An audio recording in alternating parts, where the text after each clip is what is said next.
Periyar Maniamma Institute of Science and Technology, Thanjavur, BArc, ranked number 18 in India by IIRF. கர்நாடகாவில் தனியார் வேலைவாய்ப்பில் கன்னடர்களுக்கு இடஒதுக்கீடு கட்டாயம் என்ற சட்டத்திற்கு எதிர்ப்புகள் வலுத்த நிலையில் மசோதாவை தற்காலிகமாக நிறுத்தி வைத்து கர்நாடக அரசு பின்வாங்கியுள்ளது.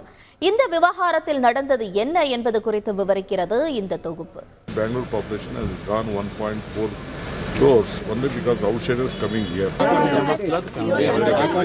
$250 billion IT hub came up not because of Kannadigas alone. இந்தியாவின் சிலிகான் வேலி என்று அழைக்கப்படும் பெங்களூரு உலகளவில் பல முதன்மையான தகவல் தொழில்நுட்ப நிறுவனங்களின் தாயகம். இந்தியாவின் பல்வேறு பகுதிகளிலிருந்தும் மக்கள் வேலை பார்க்கும் பன்முக நகரமும் கூட.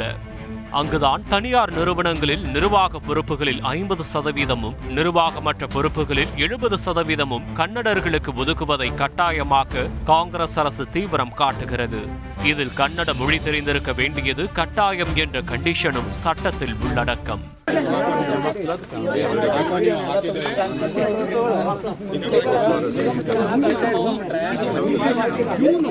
கர்நாடக அரசின் இந்த சட்டம் அங்கிருக்கும் பணியாளர்களை மட்டுமல்ல, கோடிக்கணக்கில் இன்வெஸ்ட் செய்த தொழிலதிபர்களையும் கவலைக்குள்ளாக்கியது. கன்னடர்களுக்கு வேலை வேண்டும் என்றால் அவர்கள் திறனை அதிகரியுங்கள் என்றார் தொழிலதிபர் மோகன்தாஸ் பாய். ஆனால் கவலைக்கு அவசியமில்லை, சட்டம் யாரையும் பாதிக்காது என்றார் மாநில துணை முதல்வர் DK Sivakumar. No investors has to worry. We want all investors to come to Karnataka. There are certain sections of the people who are well talented outside the state. We want them to work in Karnataka. The Karnataka population, especially Bangalore population, has gone 1.4 crores only because outsiders coming here. They are working here. We don't want to harm anyone. We are just looking, we will give them a scopes. Karnataka நகர்வுக்கு எதிர்ப்பு தெரிவித்திருக்கும் Kerala Marxist MP John Brittas $250 billion IT மையமாக பெங்களூருவை உருவாக்கியது கன்னடர்கள் மட்டுமல்ல, இதுபோன்ற செயல்கள் நாட்டின் ஒற்றுமையை பாதிக்கும் என்றார்.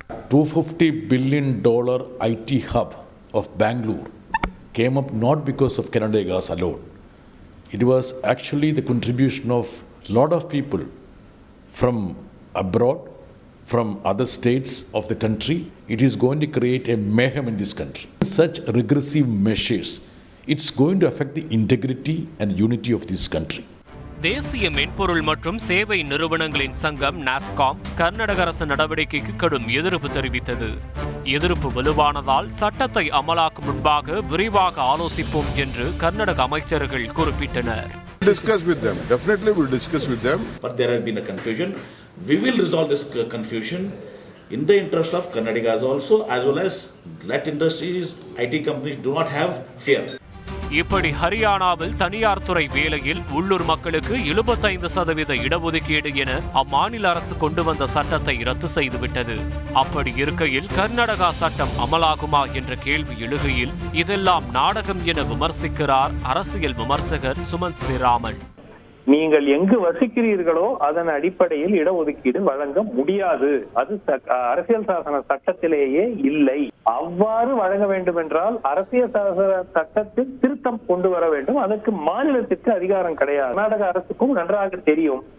ஏதோ ஒரு அரசியல் காரணத்துக்காக ஒரு நாடகத்தை கர்நாடக அரசின் நகர்வு கன்னடர்களுக்கு வேலையை வழங்குகிறதோ இல்லையோ, தமிழகத்திற்கு தொழில் வாய்ப்பை உருவாக்கும் என்றார் கல்வியாளர் ஜெயபிரகாஷ் காந்தி. பெரிய பாசிட்டிவ் கண்டிப்பா தமிழ்நாடுக்கும் தெலுங்கானா, ஆந்திர பிரதேஷ்க்கு கண்டிப்பா நடக்கும். வரைக்கும் டெக்னாலஜி பொறுத்த வரைக்கும் south graduates are very strong. ஏஐனால கண்டிப்பா இந்த மாதிரி பெரிய முதலீடு ஈர்ப்பதற்கு ஒரு பெரிய சாதகமா தான் அமைய போகுது.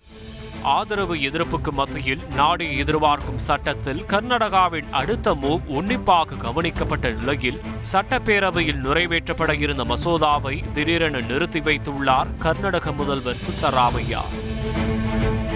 Periyar Maniamma Institute of Science and Technology, Thanjavur, BArc, ranked number 18 in India by IIRF.